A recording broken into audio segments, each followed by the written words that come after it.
Boy Scout type thing. So for the Arrowverse and stuff like that, perfect. Ed loves Supergirl. He's a big fan. We'll probably mention Ed a lot. Atomic Ed. He's the third guy that you'll never see on camera because he's a grouchy old swine. But he'll probably be helping out. I think he might help out with filming with some of the stuff that I won't get onto now because. Then there's one I know you're happy about. Look there. Punisher. Happy. Oh God! Yeah, This is another show. This is another book that I really push. It's Grant Morrison. Happy. It's not that old. So I mean, it's a 4-issue story. Happy. It's fantastic. It's if we've got any younger viewers, you're not going to be able to read it. You have no business reading it. Not at all. It is about as offensive as it gets. Yeah, it's really wrong. But the premise of the story, it's just so good. Disgraced cop with he's been sort of like guided to rescue these kids from pedo Santa. There's no other way of putting that. And he's hunting. He's like disgraced. He's like become like a bit of an assassin, not like a glorious assassin, stumbling around drunk, pathetic kind of hitman. And he's sort of like he's being guided by this little blue unicorn called Happy, this cartoon unicorn. And it's the one girl who's trying to. It's her imaginary friend, and and he's being guided to it through him. It sounds insane, but it's really it works really well. And like I said, the book. I mean, there was talk of it for years because the Wu-Tang fan, RZA. I love Wu-Tang. He was talking about getting the right. He's been talking about obtaining the rights to make a movie for years, many years. He's a huge fan. Yeah. He's a massive comic fan in general. Yeah. But a huge Grant Morrison fan, and. He's been trying to. I don't know whether he's been trying to acquire the rights or whether he did actually acquire the rights but couldn't get the film made. Couldn't sell the movie. I'm not sure if he's involved with this at all. He may well be. He may well be. But this is good news. Good news, everyone, because this should be awesome. If they make it true to the book, this is going to be. And I like it. Cast. Yeah. Christopher Maloney. Isn't he? He plays the general in Man of Steel that gets killed. I remember him in Scrubs. No, he wasn't in Scrubs. Are you sure he wasn't? No, he's guest starred. He was in SVU. Yeah, he was in. He played Stabler in SVU. And Dr. Cox stole a piece of his puppet. Yes. Yeah. But it's I totally get it. I totally get it. That works. As Harry, is it Harry? I think so. I can't remember. It's been a while since I've read it, but I have to read it again actually. Yeah. It is really good. But Happy. And then there's another one, which you probably don't care about too much. It's a CW show. Whether or not they say it's not going to be part of the Arrowverse, but they said Supergirl wasn't, which is Black Lightning. And they've got a trailer out for that. It looks better than I expected. I'll give it a go anyway. I always give the pilots at least a go. That's it. So and then there's another show that's out at the moment, not strictly comic book, but there's a guy who's dabbled in it. We do. Neil Gaiman, American Gods, which is great. Not for kids. No. In the slightest. I watched the first 2 episodes. I'm up to date. It's a really good show. Yeah. Solid show. Ian McShane. Yeah. If anybody's seen, anyone who's seen Deadwood, will not need to know any more than that. Just leave it at that. Ian McShane, they'll go, I'll give it a go. Yeah. He's not quite as Swearigan as Swearigan, but no, he's still an interesting character. Yeah. And he's still awesome in it. The guy from Hollyoaks who's in it as well, who's the black guy who plays the lead character. Yeah. He was in Hollyoaks, right? So he's this pretty boy from Hollyoaks. and now he's like this. He's playing a really solid part. Yeah. In the show. Well. Yeah, he's great in it, and and you can see sort of like he's going to be one of these sort of actors. The Walking Dead has done it many times. British actors have gone over to play parts and they've been snatched up. Yeah. And this kid, I mean, he's sort of brick out house, pretty boy. So he's alright. This is what I quite often when they go from, if anyone's not watching from the UK, a lot of the UK soaps, they'll get into them, they'll think they can do better, drop out, and then never be seen again. Maybe 10 years later they'll go back to the soap opera they were originally in.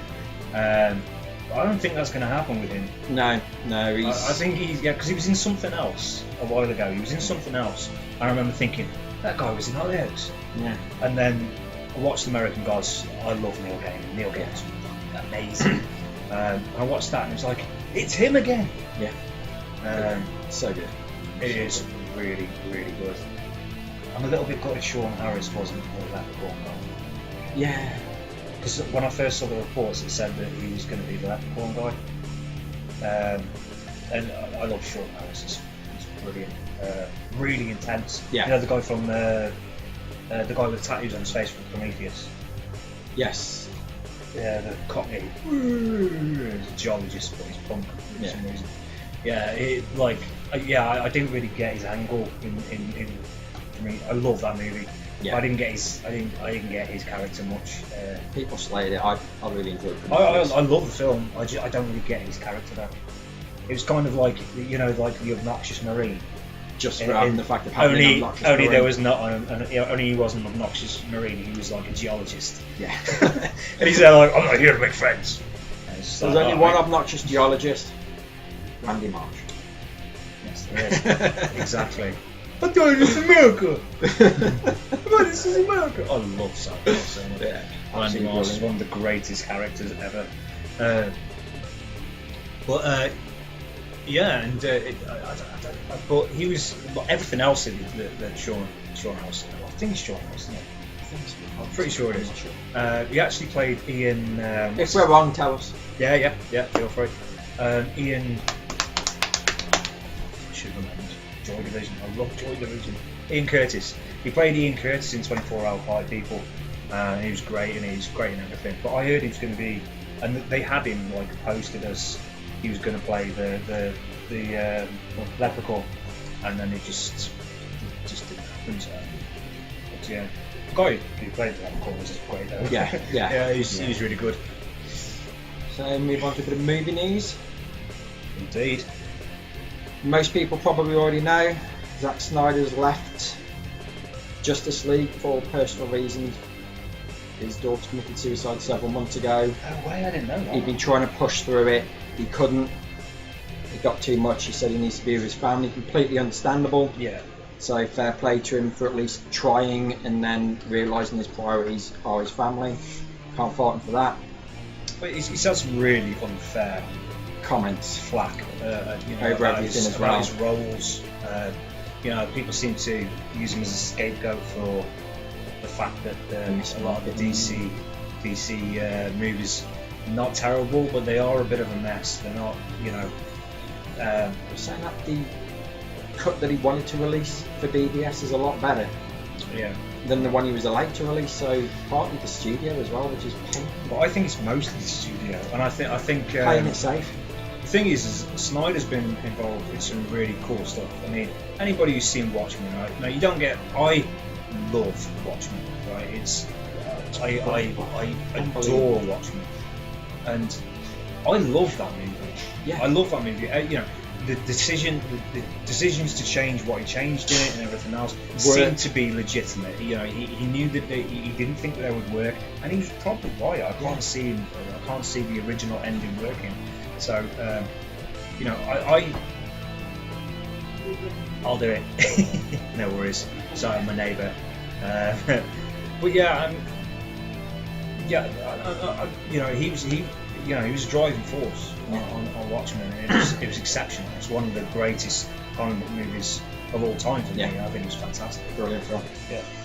Quite interesting when I was in Canada watching it, when you had people taking 5-year-olds in to watch it, just expecting because it was a comic book movie. Oh dear. Yes. Needless to say, not all of them stayed very long. Yeah, I can see that. But they're doing some reshoots and some rewrites of some scenes. Handed the helm over to a man who was going to be directing the Batgirl movie. Joss Whedon will be finishing Justice League. Do you know what? I mean, Joss Whedon's. I mean, I'm. See, a lot of people love Joss Whedon because of Buffy. I'm never really into Buffy that much. A lot of my friends were and stuff, but it's never really for me. Ed, Atomic Ed, the Grouch, huge Buffy and Angel fan and stuff. For me, Joss Whedon means Astonishing X-Men. And Astonishing X-Men is phenomenal, brilliant. I'm a huge Chris Claremont fan, and but Whedon comes very close. Yeah, very close. It really is. Second. Yeah, it's a very paper thin. Yeah. Line. Yeah. I think most of Claremont's is just because of the subject matter. He got the opportunity to write about stuff that hadn't really been done before. Yeah. God kills, God loves, man kills. Yeah. It's still one of the greatest X-Men stories ever. It dealt with something that was very, very touchy at the time, persecution and active, undertaking of that shooting. Taking the X-Men back to the roots was basically why that's what it's about. Yeah, civil rights movement. Totally is.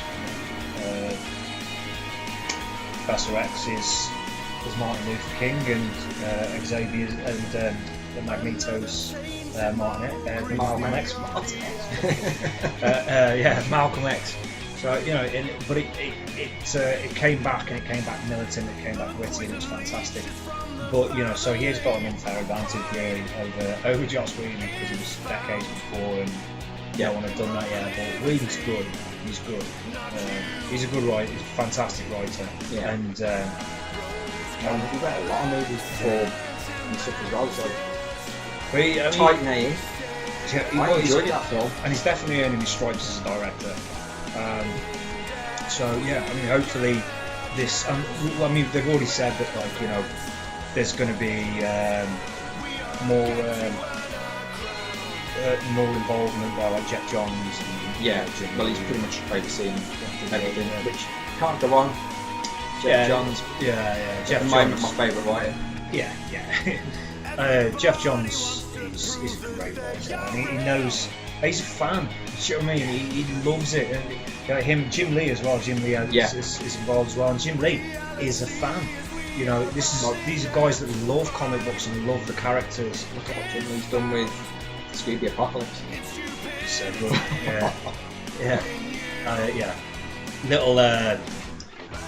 Little guilty pleasure there. Scooby-Doo, Scooby Apocalypse is like a modern take. If you haven't read it, DC did it. Scooby Apocalypse is brilliant. I love the reimagining. Is it still going? Yeah. So we don't have the things there. Wacky Raceland's finished. Also, that wasn't bad. 7-issue run. That was really good.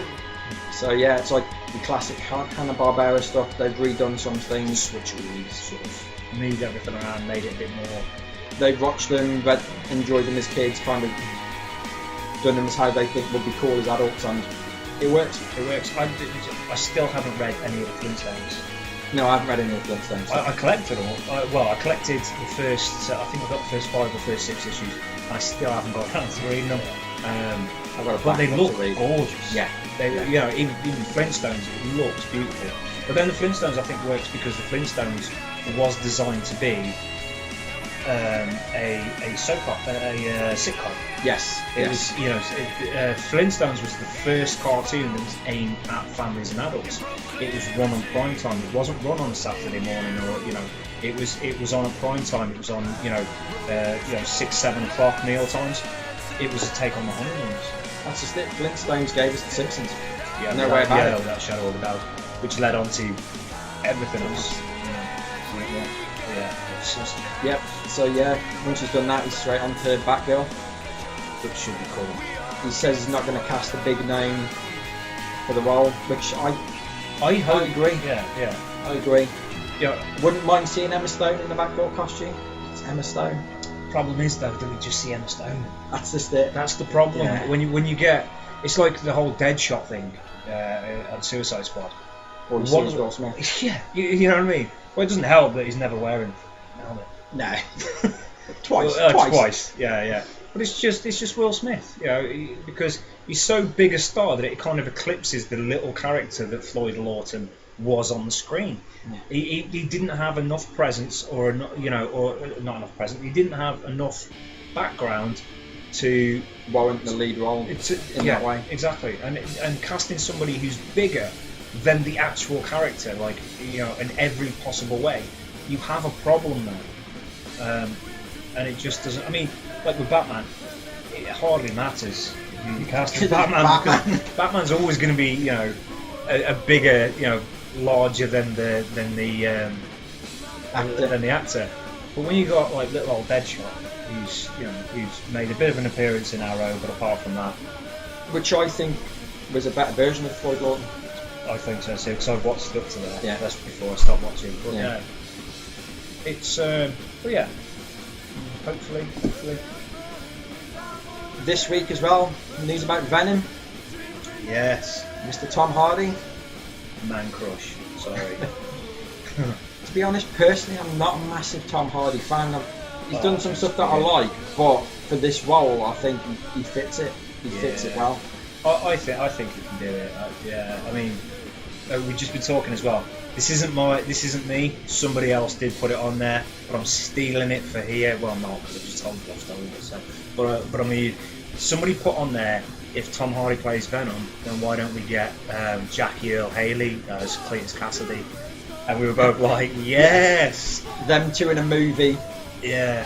Carnage and Venom head to head. And he looks exactly like Cletus Cassidy off the page. Yeah. Perfect. So for me it works. Yes. On so many levels. On the off chance that Jackie Earle Haley watches this video, which let's be honest, he probably will. Hopefully. But no, I really hope he does. It's popped up in a couple. I've seen it in a couple of places, and it's getting more and more. Fans can help with casting and stuff these days. They've done it. Yeah, they have done. They have done before. I wouldn't be a bit surprised if the whole Tom Hardy thing had been a little bit sort of fan based. Yeah. Originally, yeah. And then there's more Marvel news as well from the same universe of Sony's Spider-Man universe, which is Black Cat and Silver Sable.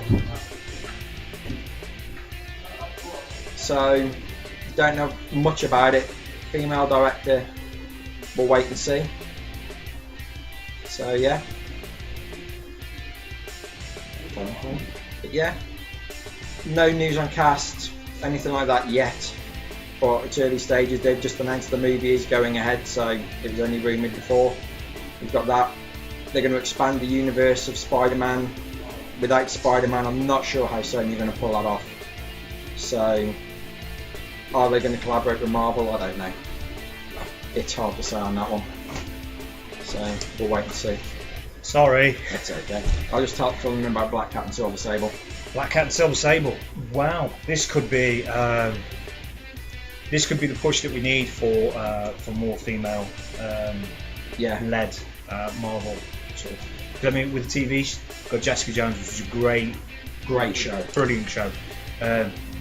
I felt kind of foolish because I watched the first couple of episodes and I thought this is boring. And a good old grouchy head again. And he's like, no, give it a couple of episodes, man. He goes, it's a slow burn. Yeah, it's a slow burn. So I give it another episode or what, and I thought it was great after. Yeah, absolutely. And David Tennant is still great.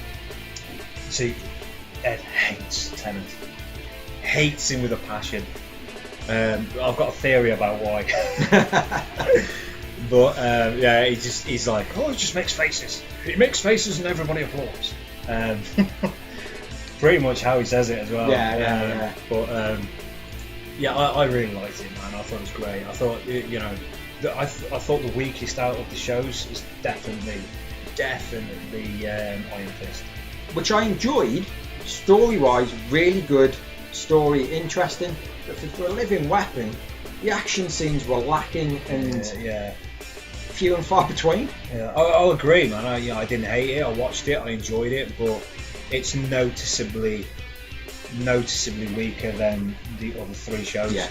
I mean, the standard was so high with Daredevil that it's difficult with when making the other ones, and they knew from early on that they were building up to Defenders show, so you're getting them established, but then the bar's so high with Daredevil. Jessica Jones comes along, it's a little bit difficult to sort of establish it. They managed to pull it off. Luke Cage comes along, they manage it for a 3rd time, which is pure luck at that point. And Daredevil season 2 as well. And Daredevil season 2 was fantastic. Now Iron Fist comes along and it's not quite there. One of the things I really did enjoy about Iron Fist though was the classical styles of Kung Fu. That was like a really good nod to. Yeah, I mean, I'll stand. I'll say that it's not that I didn't enjoy it. It's a good show, really enjoyable, but compared to the others, it's the weaker of the 4. It's a shame, really, because you shouldn't really compare it. But it's its own entity. But it's hard not to in the same universe, in the same little borough of New York. And you've got the same characters, some of the same sort of supporting characters coming in and out. So it's kind of hard not to compare it, really, which is a shame. Because, see, my personal feeling was they should have done a Power Man and Iron Fist show. Because still yet, Mike. Yeah, I think rather than go with the 2nd series on either one, because Luke Cage pulled off the 1st series, it was great. But in Luke Cage, because Luke Cage is one of those characters who's criminally underused. In comics, he's criminally underused. There's stuff in New Avengers, that's it. Yeah, but so he's really underused, and he hasn't got that many sort of like really epically good storylines, which is a shame, man, because he's a really, really cool character. So to get another series out of it's going to be difficult. And Iron Fist 2, there's some really cool stuff on Iron Fist if you know of Iron Fist, if you read it. But if you don't read Iron Fist, then it probably won't make that much sense to you. So you're kind of stuck. And until they're established, I think the best thing to do. See, I would have liked to in the 1st series, like half and half. You could have split it up and just show a bit of Luke Cage, a bit of Iron Fist. I wouldn't have them even meet until the final episode. Just sort of them in their own personal thing, doing their own things. But split it up so you can kind of like drag out.